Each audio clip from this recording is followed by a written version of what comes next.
The United States imports oil from Saudi Arabia, cars from Japan, TVs from Korea, and whiskey from Scotland. So what do we import from India? We import people, really smart people. And as you're about to see, the smartest, most successful, most influential Indians who've migrated to the U.S. seem to share a common credential. They're graduates of the Indian Institute of Technology, better known as IIT. Made up of 7 campuses throughout India, IIT may be the most important university you've never heard of. This is IIT Bombay. Put Harvard, MIT, and Princeton together, and you begin to get an idea of the status of this school in India. You compute the capacity of the column.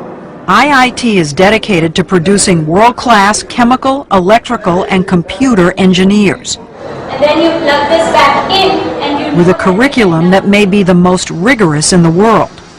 Getting here is the fervent dream of nearly every schoolboy. With a population of over 1 billion people in India, competition to get into the IITs is ferocious. Last year, 178,000 high school seniors took the entrance exam called the JEE. Just over 3,500 were accepted, or less than 2%.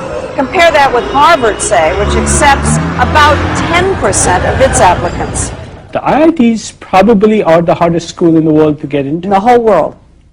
To the best of my knowledge. Veena, significant would you say the impact of IIT graduates has been on the American technology revolution? It's far greater than most people realize.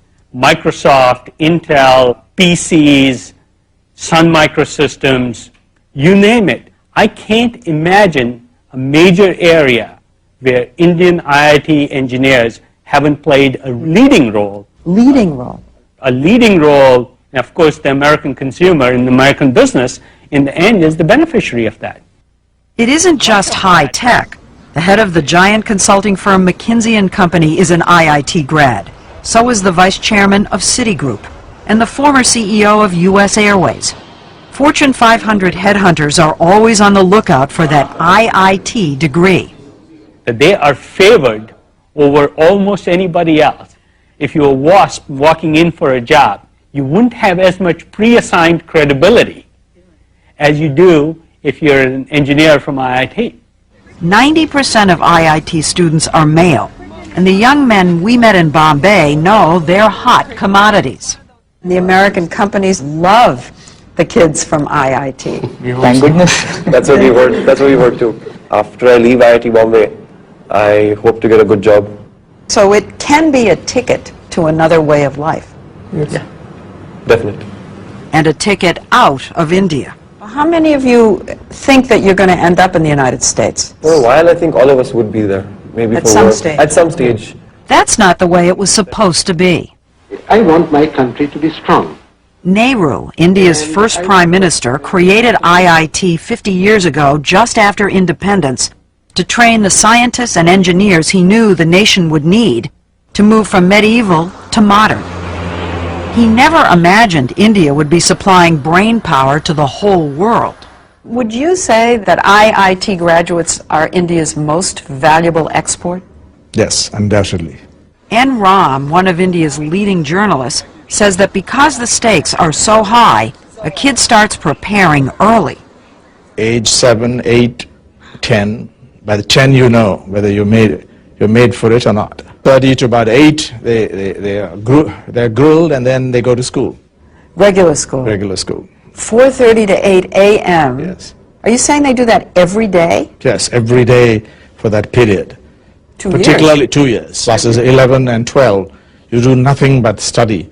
And parents hover and push and fret. I normally stay up all night and study for my exams. How many hours? It was close to 6 hours. 6 hours of testing, then an excruciating month-long wait for the results. They put them up on the web and you can call them up, and after 10 days you get a letter. So but it's on the web so everybody knows. Yeah. You never get your marks. You just get your All India rank. You just get your rank.